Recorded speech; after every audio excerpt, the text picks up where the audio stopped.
Life's short when you don't pay attention, and even shorter when you do. A tough shot, a walking contradiction, and even weirder than she looks. 미래차 패러다임 전환 대비를 위한 자동차 모빌리티 산업 교육 이라는 세미나라는 걸로 왔습니다. And some of the largest companies we have there now is Geico Insurance, one of the largest insurance companies. 저도 이제 초대받아서 온 건데 요약하자면 뭐라고 요약할 수 있을까요? 이제는 자동차 부품이 소프트 파워가 더 중요하다. 하드 선물 받았어. 골프공이래요. 골프공이 12개가 들었다는데 뭐 저한테는 필요 없지만 좋은 거 받았습니다. 아무튼 제가 이 레일을 제가 요 차를 중고로 사가지고 가져온 지가 이제 한 달이 조금 넘었는데, 그동안 이제 제 아반떼도 없으니까 계속 요거를 일부러라도 더 타고 다녀봤어요. 혹시 뭐 불편한 게 없나, 고장난 건 없나 계속 느껴보려고 타고 다녔는데, 이게 타고 다녀보니까 굉장히 불편합니다.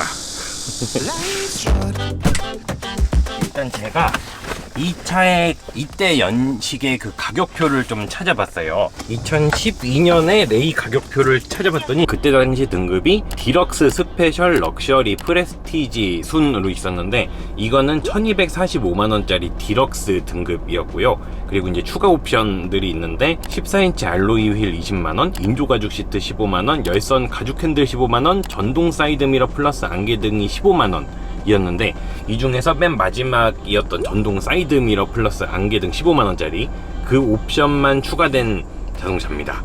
그러니까 이제 완벽하게 깡통은 아닌 거죠.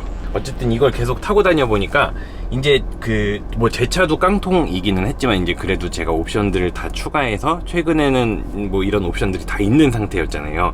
근데 또 이게 옵션이 있는 차를 계속 타고 다녀 보니까 이 없는 깡통을 타니까 되게 좀 불편한 게 많더라고요. 일단 그동안 제가 좀 적어놨던 거를 한번 말씀을 드려보도록 하겠습니다. 일단은 첫 번째로 후방 감지기.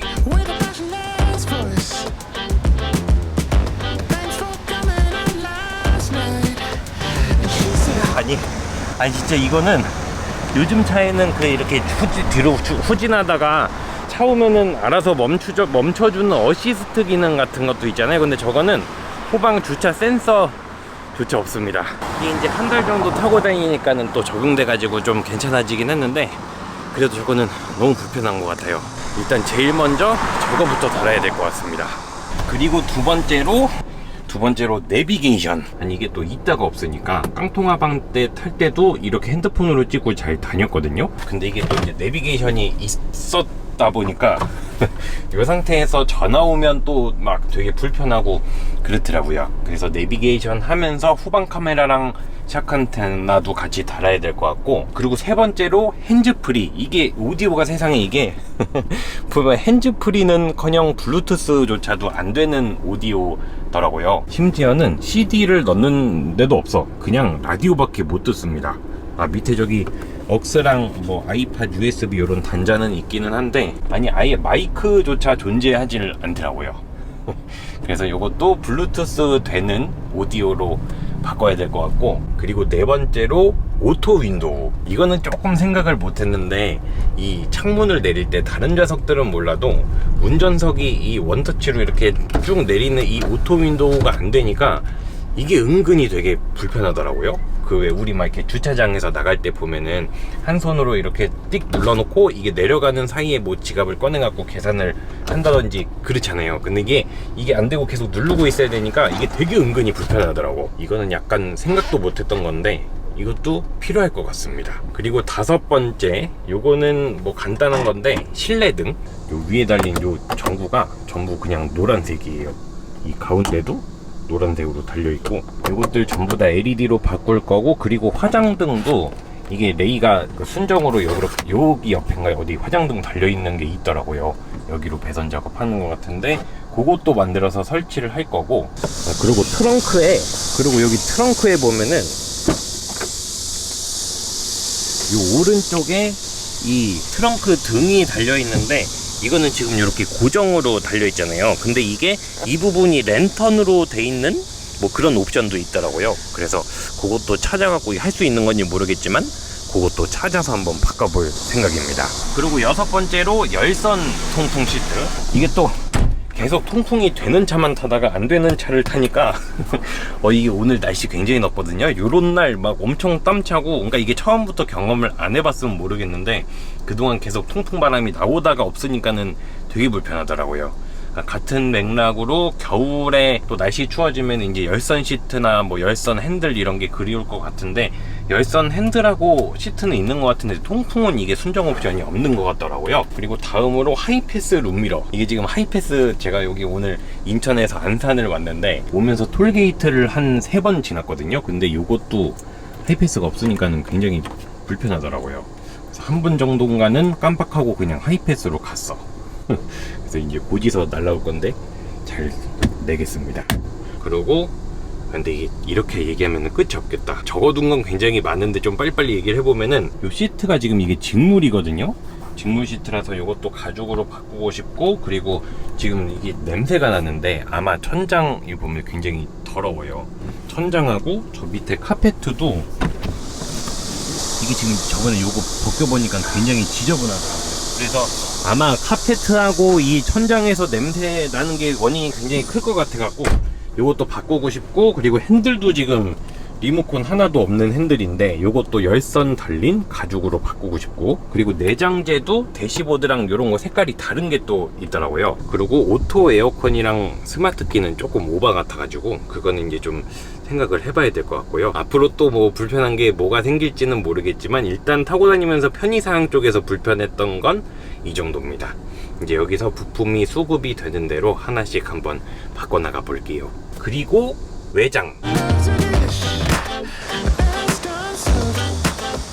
My love's a dish. 일단은 요 색깔 이게 요 색깔이 이쁘다고 하시는 분들도 계셨는데 저는 개인적으로 굉장히 마음에 안 듭니다. 그래서 요거는 랩핑을 하든 도색을 하든 색깔은 좀 바꾸고 싶고, 그리고 요 이게 휠이 사실은 자동차의 얼굴이라고도 할 수 있는, 이 굉장히 자동차의 이미지에 많은 영향을 끼치는 게 요 휠이잖아요. 근데 이게 너무 스페어 타이어 같아. 그리고 저번에 브레이크 갈 때 이거 뜯어보니까 14인치인데도 굉장히 무겁더라고요. 그래서 찾아보니까는 이게 여기는 레이가 없네. 그 꽃 모양으로 된 그 15인치 순정 휠이 있더라고요. 레이에 들어가는 이렇게 동글동글한 거. 그거를 구해가지고 바꾸고 싶고, 그리고 요 헤드라이트도 요거는 이제 제가 직접 작업은 못하겠지만 여기 이렇게 데이라이트 들어오는 그런 헤드라이트도 있더라고요. 그리고 리어 램프도 요거는 그냥 할로겐 등 이렇게 들어가 있는 건데 전국 타입인데 요것도 LED로 된 것도 있고, 여기에 보조제동 등도 원래 있는데 요거는 없더라고요. 그래서 램프 같은 것들은 그렇게 좀 바꾸고 싶고, 그리고 이게 하자가 좀 몇 군데가 있는데 일단 여기 트렁크 버튼이 망가졌습니다. 이 껍질이 벗겨진 건지 부러진 건지 이게 커버가 없어요. 이거는 부품 사가지고 갈아야 될 것 같고, 그리고 요 트렁크 이 쇼바가, 이 쇼업 소버가, 차 좀 빼주고, 저 쇼업 소버가 약간 좀 시원치 않습니다. 쑥 하고 올라가는 느낌이 아니고 뭔가 이렇게 쓱 올라가는 느낌이어서 저것도 좀 바꾸고 싶고, 그리고 요거는 나중에 안 사실인데 그 안테나가 여기 보면은 이게 부러진 건지 휘어진 건지 모르겠는데 저렇게 칭칭칭 감아놨습니다. 요거를 나중에 발견했어. 저거는 샤크 안테나 하면서 바꾸면 될 것 같고요. 그리고 썬팅도 굉장히 지금 10년 동안 한 번도 안 바꾼 그 태초의 모습 그대로인 것 같아서 색깔 보면 굉장히 보라 색깔 빛이 납니다. 여기 이렇게 막 찢어져 있고, 이렇게 보면은, 그죠? 보라 색깔이죠. 이것도 또 말하다 보니까 끝이 없을 것 같은데, 제가 이렇게 적어놓은, 방금 말씀드린 것들이 불편해서 적어놓은 것들이기는 한데, 이게 또 이걸 이제 직접 추가한다고 생각하니까 막 재밌을 것 같아가지고 막 적어놓은 것들도 있거든요. 근데 어쨌든 기본적으로 이 프로젝트는 제 아반떼처럼 막 그렇게 너무 오래 걸리면 안 되는 거니까 지금까지는 제가 순정 작업들만 좀 고집을 해왔는데 이 차를 하면서는 사제도 조금 생각을 해보려고요. 사제로 해도 뭐 퀄리티나 내구성 면에서 그렇게 크게 문제가 없는 것들, 뭐 예를 들면 안드로이드 올인원으로 내비를 매립한다든지 하는 것들은 사제로 하는 것도 좀 고려를 해보려고요. 그리고 이 차를 요거를 타고 다니면서 느꼈던 것들은 운행을 해보니까는 일단은 차가 굉장히 안 나갑니다.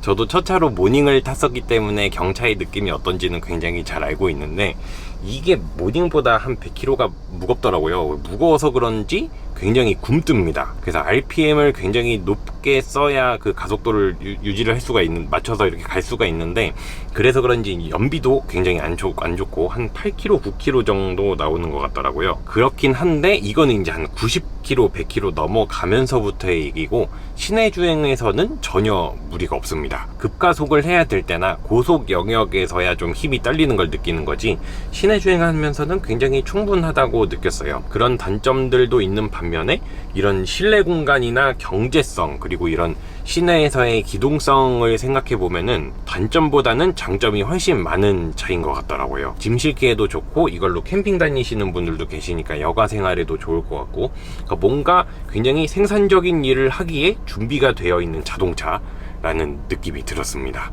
근데 이제 한 달 정도밖에 안 타본 거니까 앞으로도 계속 타고 다니면서 어떤 것들이 불편한지, 또 어떤 문제들이 있는지 겪어보고 느껴보고 하나씩 고쳐나가 보도록 할게요. 아직 정비할 것들도 많이 남아있는데 저번에 카센터 가가지고 점검받고 아직 교체 못한 것들도 있으니까 그런 것들도 중간중간 차근차근 재미있게 바꿔나가 보도록 하겠습니다. 그럼 여러분, 오늘도 끝까지 시청해주셔서 감사드립니다. 다음에 봬요.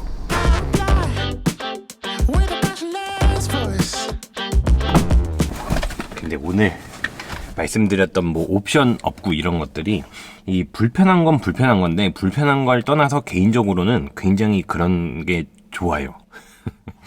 약간 이렇게 디지털 같지 않고 아날로그 기계적인 그런 감성, 그런 게 개인적으로는 굉장히 좋습니다. 체질적으로 좀 맞나봐, 깡통이.